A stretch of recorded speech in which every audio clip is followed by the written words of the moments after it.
Hey guys, I'm trying to make sure the camera is straight. So today's video, Sunday's video, is going to be from the car.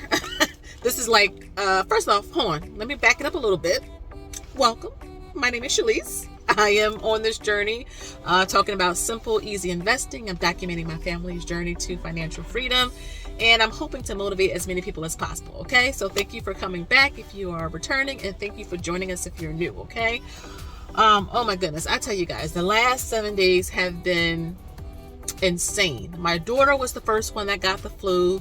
My two boys got it during the week. Now my husband had it. So like I said, the car, this is the car video you guys are going to get today, because literally I just came from CVS, and because I've been so busy, this is like the time I have. So and I got my booster today. So it's a lot going on. So, you know, we family.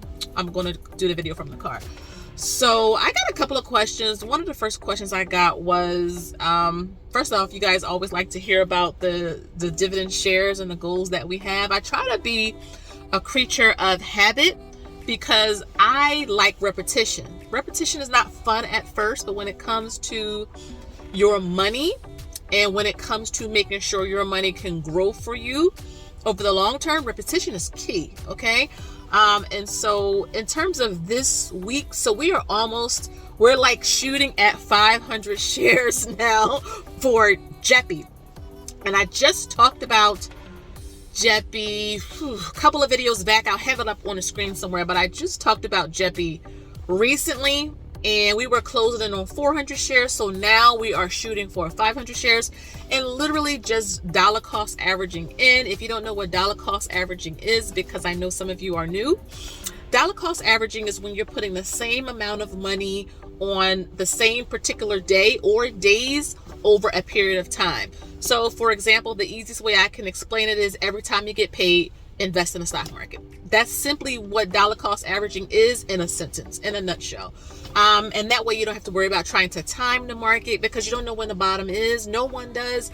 And you don't want to miss the opportunities to get good companies and funds at a discount. So that's what I do. Now, I'm not sure what you guys do in terms of it. Leave a comment down below, like what method do you guys use in terms of investing? Are you just waiting? Do you DCA or dollar cost average? What do you do? Let me know down below. But that's what I do. And you know, just keep it like that. Another thing was that we're looking for this week is Realty income. So we have over 100 shares in two separate accounts. Actually, we have over 200 shares in Interactive Brokers and over 100 shares in Robinhood. So I think I'm trying to maybe focus a little bit on building Robinhood up a little bit more. Our short-term goal over in Robinhood specifically is about 125 shares. So you have the 15th. My husband gets paid on the 15th. You know, I get money from YouTube, from my business, the website, and just other like different sponsors and all of that. So what I usually do is set aside money, again, the DCA method, and just literally invest into companies and funds that I believe in. So that's key here, guys, is you have to believe in whatever you're putting your money in, whether it's a stock or whether it's a fund. You should believe in what you're investing in, and everything that we have, we believe in over the long term. We can see them around 5 years from now. And that's another question that I get is like, okay, what should you ask yourself when you are trying to look for companies outside of, you know, knowing what service or product that they offer? I mean, because if you're putting your money in a company, you should know what the business model is, at least the service or the product. Another thing is the CEO. That's important. I think Elon must prove that you need to know who the CEO is. Not so much the funds, but like if you are in popular companies, you should know who the CEO is. You should know how much debt that they have on hand and see if you're comfortable with that. If you're going to look at a chart, just zoom out the past 5 years and see if they're up or down overall. Now, I know we're in a recession. Everybody keeps saying that, but I mean, technically we are. And zoom 5 years out and see if the stock is up or down. You know, if something is down over 50%, even after going out 5 years, I would probably just keep my eye on it versus, you know, like putting money in it. But again, not financial advice. I'm just trying to tell you guys what we do. I thought I saw somebody on the side here. So that's what I would simply look for. Again, it's not like too complicated. Remember, when you're investing in a recession, you just want to keep things simple. and just be consistent over the long term. Another question that I got was, what stocks and funds are we specifically looking at for 2023? Now, I did make a video talking about our investing plan for 2023, which is to max out, the 401k, the Roth IRAs. An update. So my husband told me the other day that starting in January, his company is going to be contributing to the HSA as well. So they're going to be putting in $600 next year towards our HSA. Now, that's not a whole lot, but I will take $600, okay? $600 free dollars, all right? So that money will be divvied up over 12 months for 2023, and it will be deposited into our HSA. So we don't technically have to max it out. We will still max it out minus the $600, because even with the company's contribution, you still have a max, a limit that you cannot cross. So that was really like really nice to see, because just like another note, I know a lot of you are getting ready to start your enrollments into your healthcare plans, or you may have already for 2023, but our healthcare deduction in terms of out of my husband's paycheck is going up about $23 just for everything total. So that's healthcare, vision, dental, all of that. So again, when we talk about, this was a question we had talked about in our workshop last month. We talked about like 2023 financial goals workshop. That workshop will be held this month, okay? So, but a lot of the questions we got in that workshop was about salary and career, and one of the things my husband was giving advice on is compensation packages. So not just salary. You never want to just focus on salary, although that's the main point of it, but you want to focus on benefits as well, because especially if you have a family, having solid, good benefits is really, really important, because healthcare is high in this country.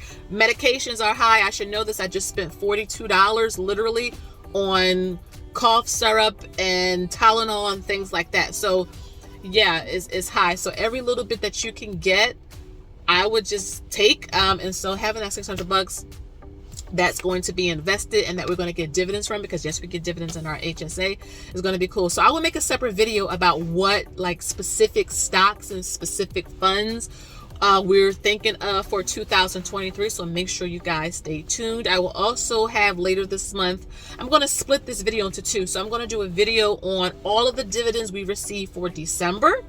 And then I'm going to do all of the dividends we received in all of our accounts, including retirement, and then like a recap of the whole year, because I know a lot of you love the dividend content. It's some of my most popular videos, and so yeah, a lot of that is coming, so make sure you guys stay tuned. But yeah, I really am excited just continuing to build up our shares. One of my subscribers, one of you commented down below that you had 800 shares of JEPI, over 800 shares. I'm like, that is goals, okay? So I'm trying to catch up to you, whoever, the person who put that comment.